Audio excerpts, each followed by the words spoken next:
Okay, last week you recall that when David's successor, his son King Solomon, when he was old, that his many foreign wives, they turned his heart after other gods. And he went after these gods, and he built altars for the worship of these gods at the urging of his wives. And then in 1 Kings chapter 11, verses 9 through 13, God tells Solomon that during the reign of Solomon's son, he's going to divide the kingdom. It is because of how Solomon has treated him that in the reign of Solomon's son, he's going to divide the kingdom, and he's going to give 10 tribes to one of Solomon's servants. And he's going to give 2 tribes, he's going to leave the 2 tribes under the control of Solomon's son. Well, the servant to whom God said in verse 11 that he was going to give the kingdom, that servant is Jeroboam. And he's an Ephraimite, and Solomon, he was Solomon's servant, and that Solomon had put him in charge of his forced labor, his conscripted laborers. That's one of the things that kings did. When they became king, they got your labor. It was like a draft. And so he was in charge of the forced labor. And when Jeroboam was in his capacity as Solomon's servant, he was out away from Jerusalem, and the prophet Ahijah told him that God was going to make him king over Israel, that he was going to give him the 10 northern tribes that he was going to take from Solomon's son. And for that reason, as I said at the end of the class last week, Solomon tries to kill Jeroboam because he knows of this. Word gets back to Solomon. He tries to kill Jeroboam, and Jeroboam, then he flees to Egypt for safety. Solomon's death is reported in 1 Kings chapter 11. He died around 931, or some would put it at 930 BC, and he died having reigned for 40 years. And then Solomon's 41-year-old son, Solomon dies, and then his 41-year-old son, Rehoboam, he assumes the throne after Solomon's death. And it's perhaps indicative of the existing disaffection of the northern tribes, that when Rehoboam goes to be proclaimed or formally installed as king, he goes to Shechem to do that instead of Jerusalem. Okay, instead he goes up here into the northern part up there. And so that suggests at least that there's already this disaffection. We've seen this before. There's been this tension. But he goes to Shechem for his formal appointment as king. And then after Rehoboam, after he becomes king, is formally installed, Jeroboam then comes back. So he fled to Egypt when Solomon's trying to kill him. When after Rehoboam is installed, he comes back, and with representatives of all the northern tribes, he offers Rehoboam a deal.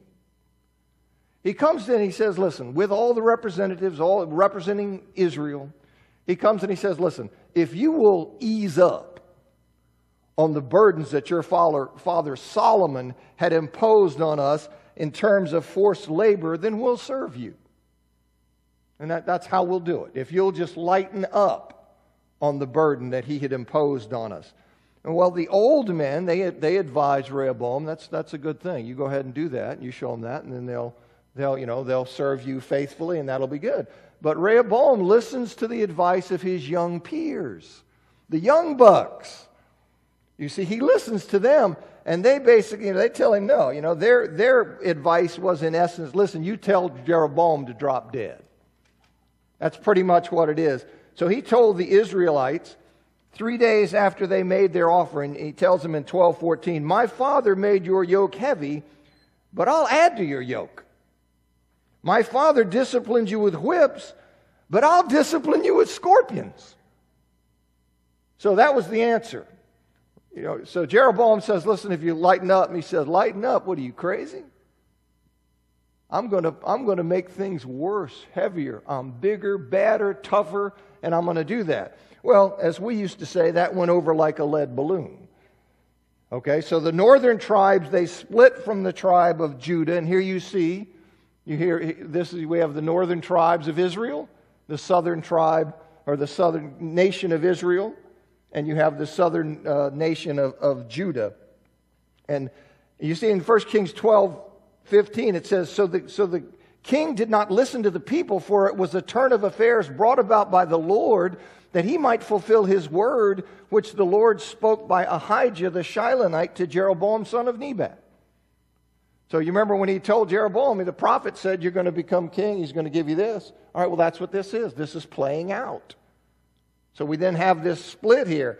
And from chapter 12, verse 17, and chapter 12, verse 20, it seems like Benjamin, the tribe of Benjamin, was briefly with the northern tribes. But when you look in chapter 12, verse 21, it indicates that they quickly came to align with Judah. And that's what you have, Judah and Benjamin in the south.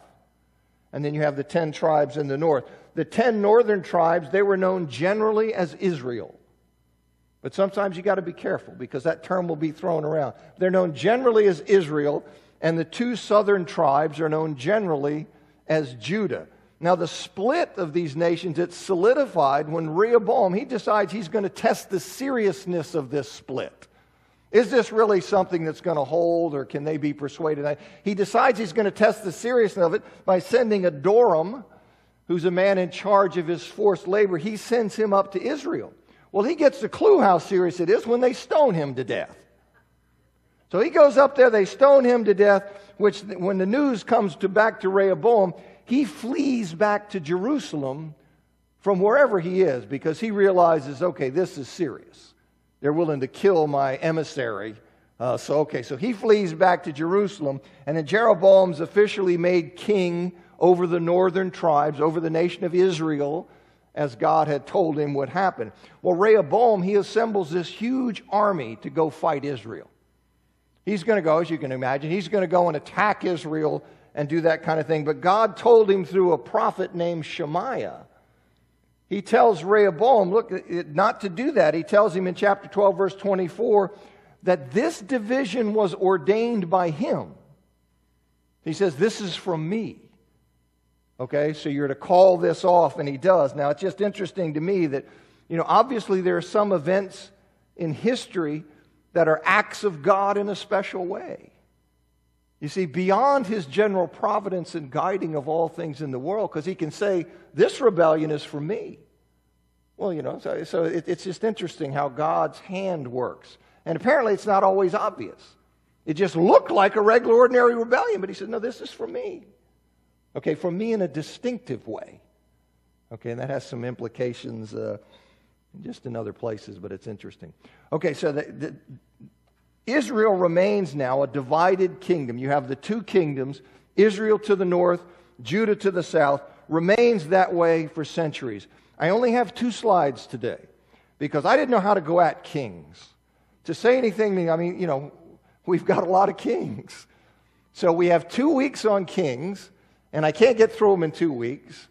But what I could do, I think I can get far enough, and then we get to the fall of Samaria, then you can pick up some of the other kings there, which I'll not be teaching that class. Somebody else is going to be filling in.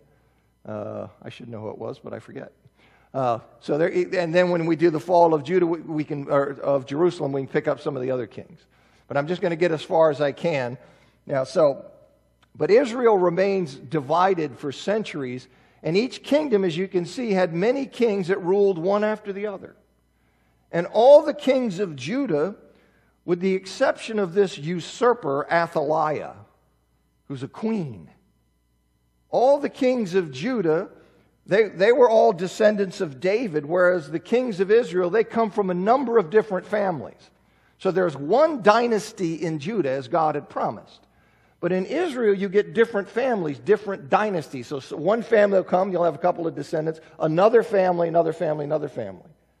So that's one of the general things. And some of the kings of Judah were righteous, not as many as we would like. But some of the kings of Judah were righteous, but all the kings of Israel were unfaithful to God. All of them. Some more than others, but all of them were unfaithful. They were unfaithful to God. Now, the northern kingdom continued in existence until it was conquered by the Assyrians, the final blow coming with the fall of Samaria, which was the capital of Israel, and that was in 722, some would put it at 721 BC. So they remained in existence for that time. The southern kingdom of Judah was conquered by the Babylonians, the next reigning world power after the Assyrians. They were conquered by the Babylonians, The final blow coming with the fall of Jerusalem in 587 or 586. Now that was the third of 3 deportations. You had a deportation in 605, you had one in 597, you had another one in 587, 586. So you had some people taken away in 597, and then 587, 86, Jerusalem was destroyed and other people are taken away. So that was the southern kingdom was conquered by the Babylonians there. Now the Jews were allowed to return to Judah after the Persian Cyrus conquered the Babylonians in 539. Now this was as prophesied. In fact, God called Cyrus out by name that he was going to raise up Cyrus. And so in 539, Cyrus, he conquers the Babylonians that with conquering the city of Babylon. And we're going to have to say more about that down the road. But I wanted to give you kind of a big picture of what, you have the split. Israel goes, the Assyrians take them out. Then you have Judah continuing, and then they're finally taken into captivity in 587, 586. Now Jeroboam, after this split, Jeroboam, the king of Israel, he feared that the people are going to return to Israel if they keep going back down there and offering sacrifices at the temple. He says this isn't going to be a good idea, though. They will eventually be swayed back to loyalty to Rehoboam. If they're coming down there and mixing and doing all this and having all this high religious time down there, that this is really the focal point, we are really here and you got to come to us for God. Well, he says that's not going to play well for me. You see, they will eventually be swayed back to loyalty, and that will result in his execution. He knows that. You see, once the people turn, then they're going to see him as somebody who's an enemy, and he'll wind up getting killed. So he set up a golden calf in the cities of Dan and Bethel. I think I can go back. Do I have those cities up there? Yes. He sets up, see, in Dan and down in Bethel. So he puts a golden calf in each of those 2 cities, and he urged the people go there for worship instead of to Jerusalem. That's what you need to be doing. And he also made temples on high places, and he appointed priests, people who were not from the tribe of Levi. He's creating an alternate religion. It's got certain, affinities to the religion of Abraham, Isaac, and Jacob that God has given to Moses. But he's creating something different. He's got here these idols. Now, some people will say, well, the way he sold them was that, it was a picture of Yahweh riding on the golden calves. But they're worshiping these things.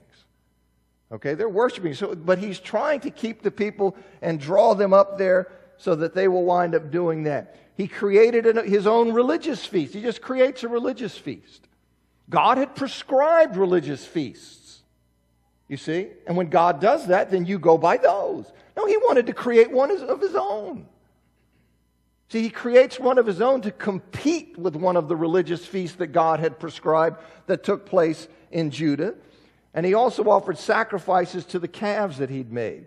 Well, in 1 Kings chapter 13, a man of God from Judah, he prophesied to Jeroboam at Bethel, and he spoke against the altar which symbolized Jeroboam's religious innovations. That's what this symbolized. He spoke against the altar. He's condemning Jeroboam's religious innovations. And he told him that a man named Josiah, I'll go back to this, a man named Josiah would be born in the house of David, and he would sacrifice the priests of pagan gods on an altar in Bethel. Josiah by name. Now, some 300 years later, this prophet's words were fulfilled. The Judean king Josiah fulfilled that prophecy, and you see it in 2 Kings chapter 23, 15 to 20. Well, when Jeroboam, you see, this is what prophets do. Prophets, true prophets, tell the truth.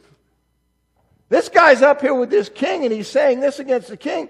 So the king points out and reaches out to him, stretches out his hand, and he signals that the prophet's to be arrested. And when he does that, his hand is shriveled and incapacitated. That's a clue that, something's wrong here. Seize him. This is what happens to him. Well, at the prayer of the prophet, Jeroboam's hand is restored. But Jeroboam just wouldn't be deterred from his path of idolatry. You would suspect that you would hope after this prophecy, that you would get some repentance. No, he wouldn't be deterred. Well, when Jeroboam's son Abijah, his son becomes ill, he sends his wife in disguise to the prophet Ahijah. You remember, Ahijah was the prophet who had told him that God was going to give him the northern kingdom. So he sends his wife in disguise. You go there to this prophet and you find out what's going to happen to our son. Well, of course it doesn't fake the prophet out. He's told who's coming.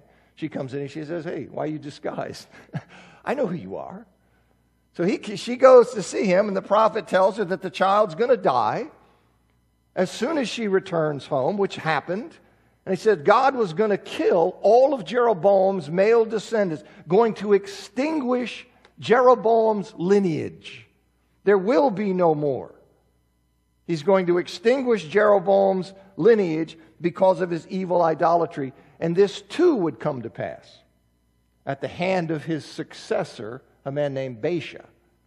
So he tells them that. Now, 1 Kings 14:30, it reveals that there's ongoing military conflict between Rehoboam, the king of Judah, and Jeroboam, the king of Israel.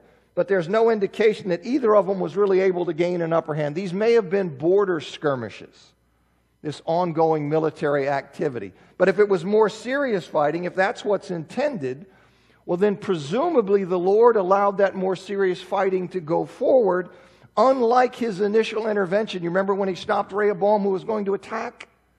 Well, if something more serious than border skirmishes is involved, then presumably God allowed that to go forward because Jeroboam had chosen to act in rebellion. He stops him first, but then when he's acting this way, he says, okay, you guys can go ahead and be at war. But you see that this was something that was going on. Then Jeroboam, Jeroboam's son of Nebat, he becomes a byword. He becomes a symbol of the evil of the northern kingdom. He serves in Judean history as kind of a gauge of evil. He's like the standard of evil. This guy up here doing these kinds of things.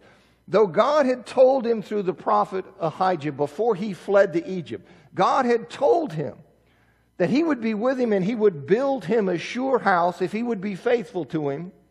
He told him that, but despite that, Jeroboam acted in the flesh and he did what he thought was best for securing his rule, even though it involved him in flagrant rebellion against God.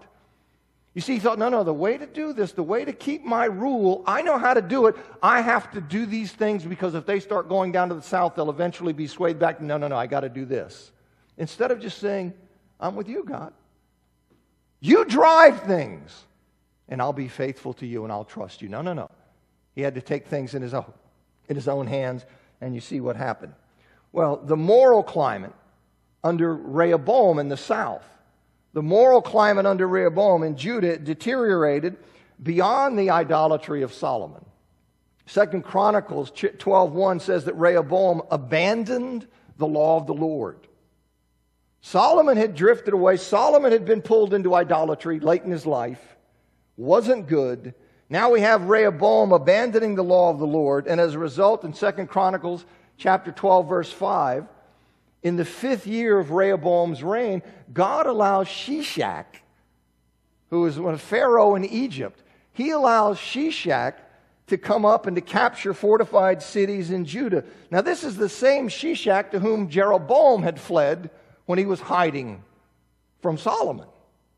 But this Egyptian pharaoh comes up and captures these land. When he came up against Jerusalem, he was bought off by the treasures of the temple and the palace. Basically, they said, go ahead and take whatever you want. So, to preserve the city. So he comes in and hauls off all of this stuff that was there. And so that's what happens with Rehoboam. All of that's taken off, but because the king and the people, they had humbled themselves. Because they humbled themselves, God spared the city from destruction. So here we have Rehoboam who abandons the law of the Lord. God allows Shishak to come up, take these fortified cities, get all the way to Jerusalem. They go ahead and say, go ahead and take all the stuff. But they spare the city because they had humbled themselves. You can see this in 1 Kings 14, 25 and 26, 2 Chronicles 12, 1-9. Now, there were a lot of things I could bring in, archaeological stuff, but I'd done a series called called The Bible and Archaeology, and there'd just be too many things. I can't get through the kings and do this. But there is an interesting inscription that dates from 920 that was found at the Temple of Ammon in Thebes, which is modern Luxor, Egypt, and was found in 1825, which confirms this raid by Shishak. Nothing to do with the Bible. It's an Egyptian inscription. I mean, from those folks, and you see it confirms this raid here, there. All right, so now back in Judah, the next king that we get in Judah, so this is kind of how I'm going to do this. I'm just going to go through these and say a little bit. Okay? Just say a little bit. And I didn't know how else to do it. I just come here and say there were a lot of kings, so they have it, end of class. Or I can try to say something about them and give you some idea of some of the things that are going on and where some things fit in the hope that that'll be of some benefit to you. Now we have in Judah, the next king we get, and some of these names, by the way, you have Abijah, it's also referred to as Abijam, or will be translated that way, rendered that way. And you see Joram is also Jehoram. That's just how these names go. And it gets complicated because sometimes you'll have a Joram/Jehoram and a Joram/Jehoram. One will be in Israel, one will be in Judah. And Azariah will be in Israel, one will be in Judah. Okay, so the names are something, but we have Abijam/Abijah. He comes to the throne, and he follows in his father's footsteps, Rehoboam, which isn't a good thing. He follows in his father's footsteps, but he recognized the wrong that Israel had done in trying to establish an alternative religion. So he saw that was not something that was right. And the Lord gave Abijah a victory, a military victory over Jeroboam against all odds. It was one of these divine deliverances. And so he gives him a military victory over Jeroboam, something from which Jeroboam never quite fully recovered. But so he was not a good king, but he at least recognized that, and God did bless him with that victory. The next king we get in Judah is Asa. And he comes to the throne in 911 probably. Sometimes there's a year off here in the chart that's here and some other things. But I think maybe 911, but that 1 year's close enough, right? I mean, we're really in the ballpark, and I'm sure you could debate these things. But we have here Asa. Now, he's one of the good kings. Asa is one of Judah's good kings. For example, he removed his grandmother Maacah. He removed her from the position of queen mother because she had made an image for worshiping the goddess Asherah. So she makes this image, and he says, I don't care, you're out. All right, that's not easy to do. But so he's one of the good kings who did that, but he stumbled a bit toward the end of his life. And this is one of the things when you read this, you just see people are people, people get pressed on. There are those that stand out as just really notable, righteous people. There are other people who are really struggling and doing right, and then you see them collapse. But he was a good king. But he did stumble a bit at the end of his life. He imprisoned the prophet Hanani for rebuking him. And he entrusted his foot disease entirely to doctors. You see, and the sense I get is that he's looking to them instead of God as being the true healer. And there also may be another issue here because at this time, the medicine may have employed magic, you see, which would involve them in some kind of occultic thing. But he kind of stumbles there. But God gave him victory. He was attacked by Zerah the Ethiopian. God gives him a victory there, gives King Asa a victory. But the next year, after that, he gets this victory by God, this great victory by God. And then the next year, when the Israelite king Baasha, he had come down and he had fortified Ramah, which is a city just 4 miles north of Jerusalem. And what he's doing, he fortifies this city to choke off traffic to Jerusalem. And this is his plan, and this is going to be something that's very dangerous to Jerusalem and to the southern kingdom of Judah. But this is what he's doing in fortifying that city. But despite the fact God had delivered him when he'd been attacked by Zerah the Ethiopian, we have Asa this time. He goes to Ben-Hadad, the king of Damascus, and he pays him to attack Israel. You go ahead, and they won't be able to concentrate on me. You go ahead and attack them. So the guy says, all right, if the price is right, what do I care about treaties? All right, so he pays him off. He goes and attacks, And so then Baasha had to abandon that fortification project he was building at Ramah, which allowed Asa to go up and dismantle it. So you look and say, well, that was pretty wise strategy. You see, pay this guy, he attacks him, he abandons, you go up and destroy this thing that was threatening you. But the prophet says that the prophet Hanani rebuked Asa for obligating himself to a foreign power rather than depending on God.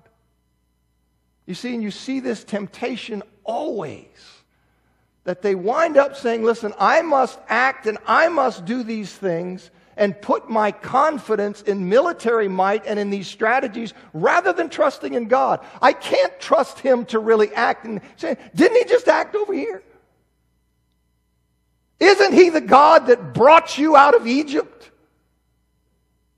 And he's done all of these things, and you have to run and say, no, I have to do this.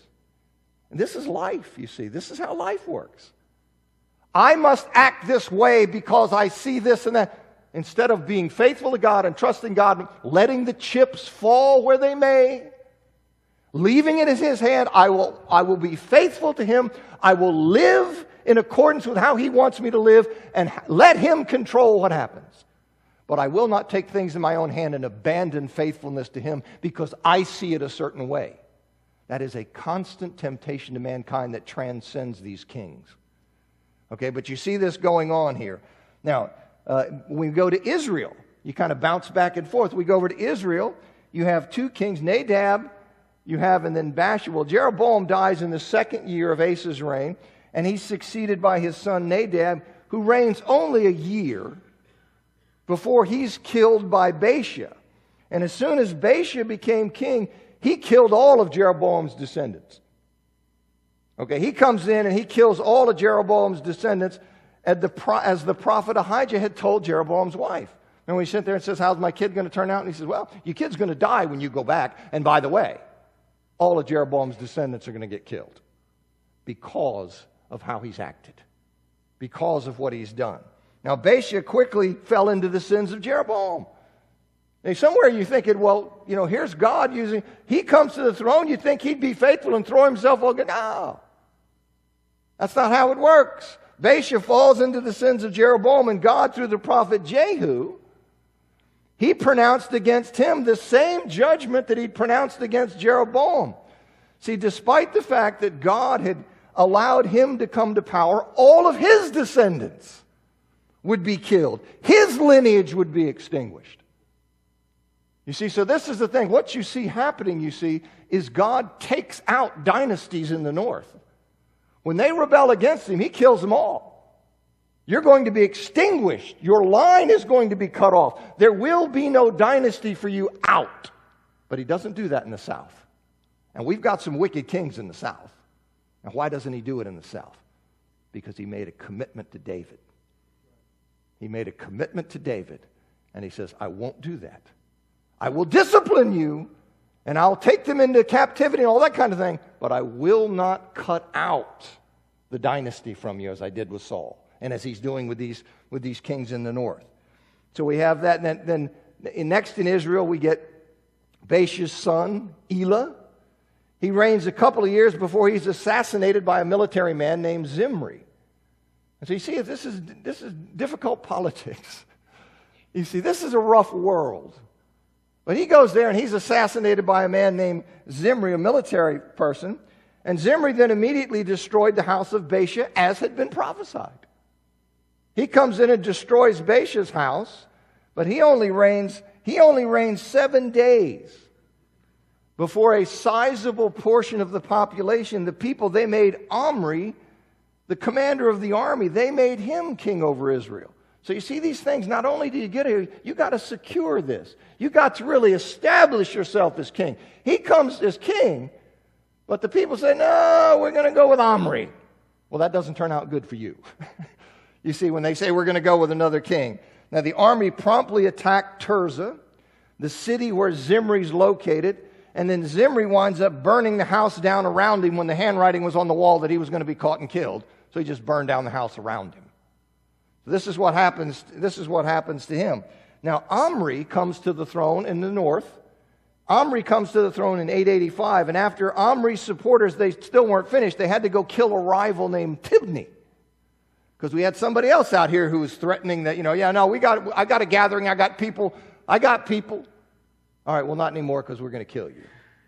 And this is what happened. So he gets killed, and then Omri's established as the undisputed ruler, and he founds the city of Samaria, which became the capital of Israel.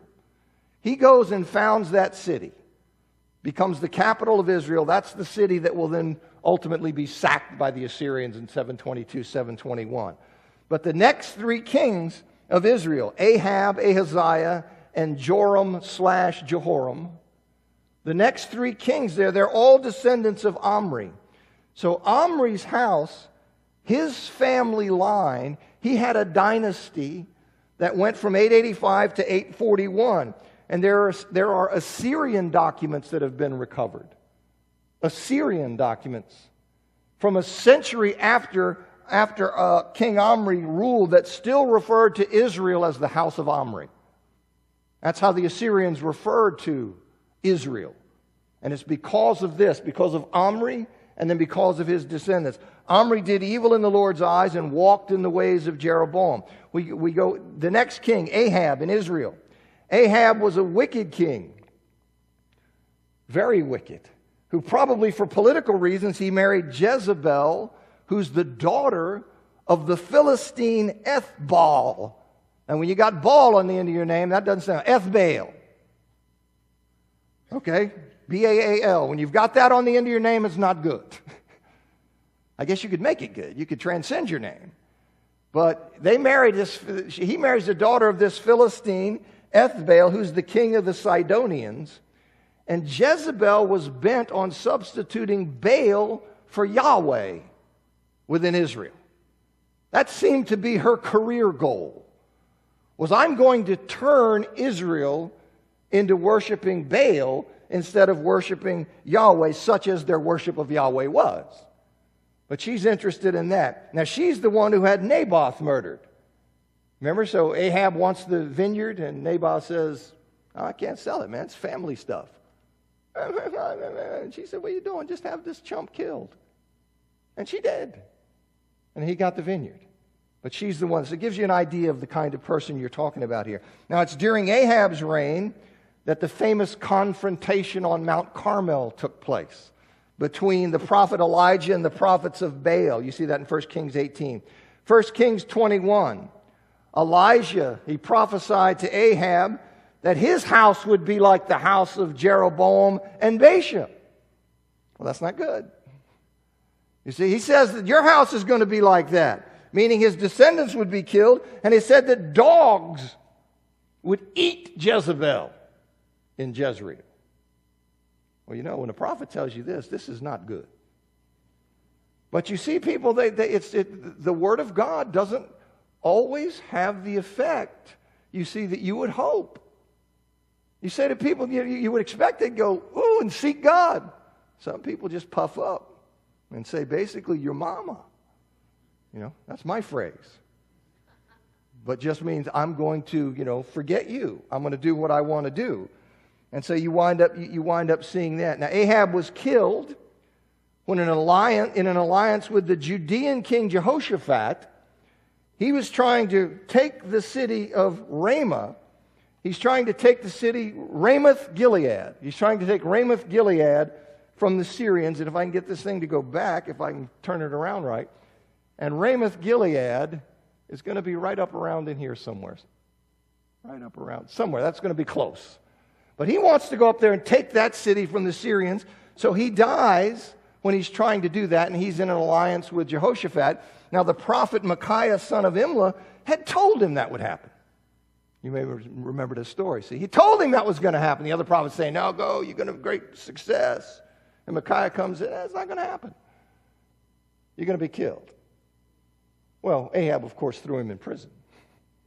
You see, this is how power sometimes reacts to the truth. It comes after it. Well, Jehoshaphat becomes king in Judah. He becomes king 873, and he was a good king, walking in the steps of his father Asa. He sent teachers and Levites throughout the cities of Judah to teach the way of God and to administer justice. However, he entered into a marriage alliance. He had his son marry the daughter, you see, of Israel's wicked king Ahab and Jezebel. So that's not good. But that's what he enters into, this marriage alliance. And he also joined Ahab in this ill-fated attempt that I just mentioned to take Ramoth-Gilead from the Syrians. Well, Jehu, who's the son of the prophet Hanani, he rebuked him, saying, should you help the wicked and those who hate the Lord? See, because of this alliance with these kings, this Ahab, you go ahead. Well, this guy's, an absolute apostate God-hater. No, it's so cool. We're going to do it. It's just kind of politics. Kind of politics. We don't want to get in the way of politics. Politics.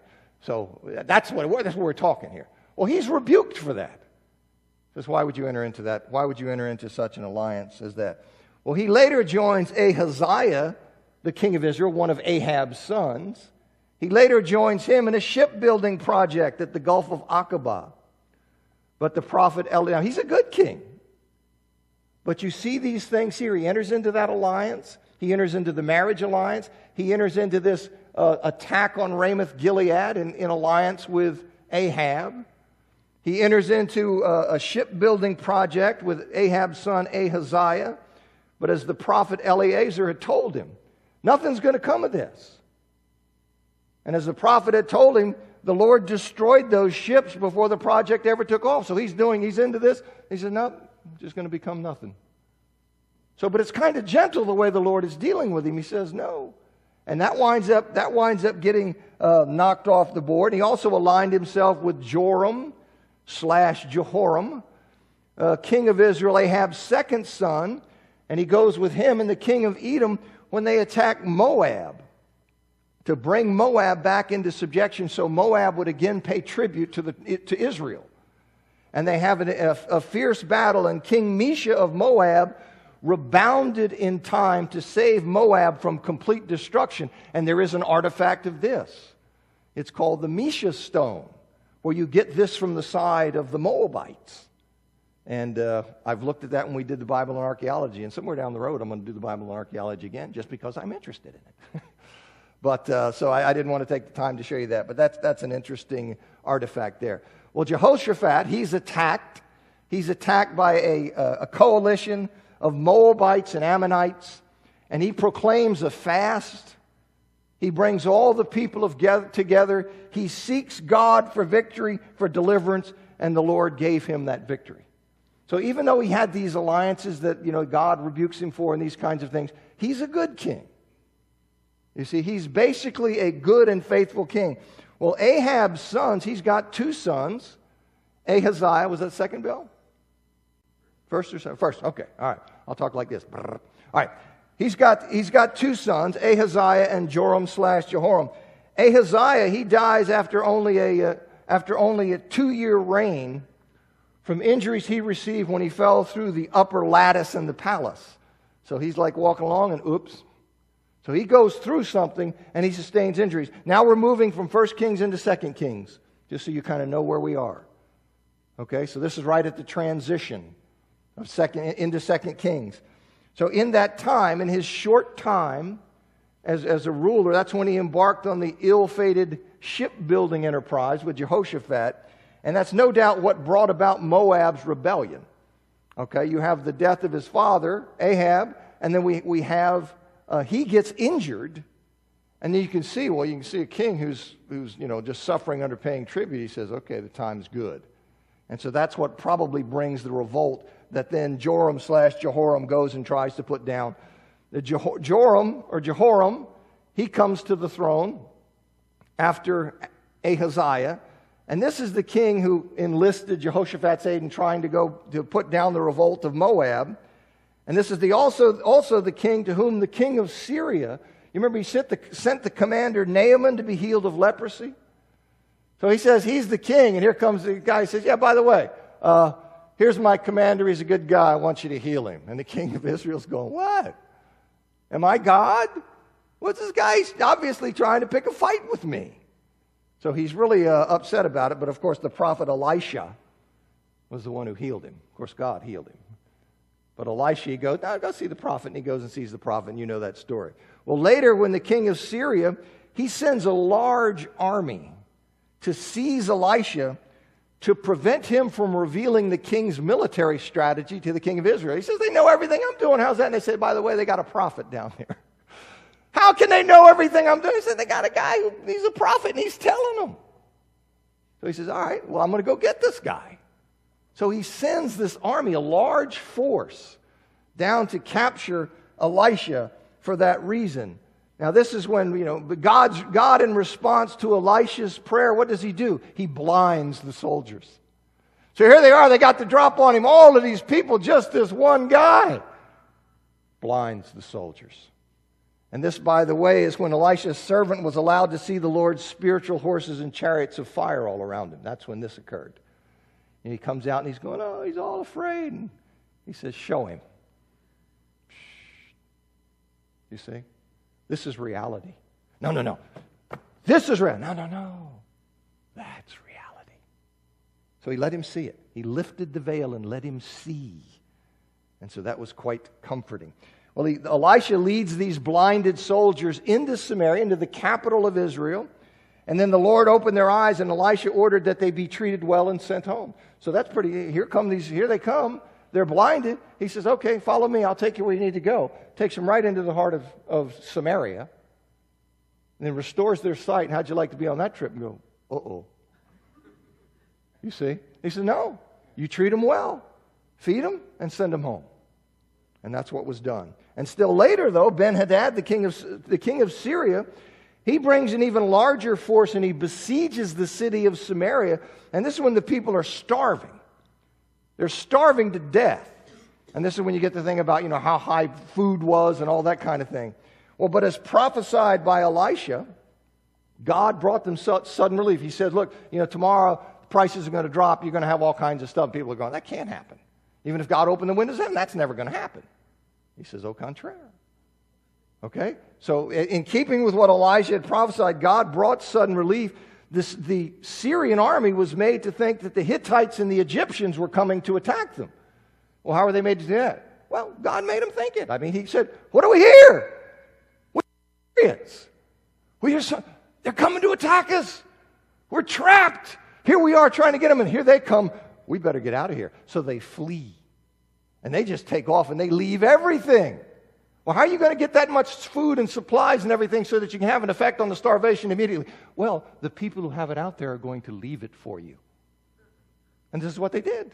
And this is when you had the lepers there who were thinking, they say, "Listen, we got a choice. We're starving to death here. We can die here, or we can go give ourselves over to the Syrians. And maybe they'll spare us, maybe they won't, but either way, we're no worse off." So they go over, I heard that bell. They go over to the Syrians, and they're going to go over and turn themselves over, and they look around. "Hello?" Looking around, look, what's all this? Man, they look, all this, and then they go back and report finally. They go back and report and say, "You see, this is what's happened." Okay? I did hear that bell. So next week, Lord willing.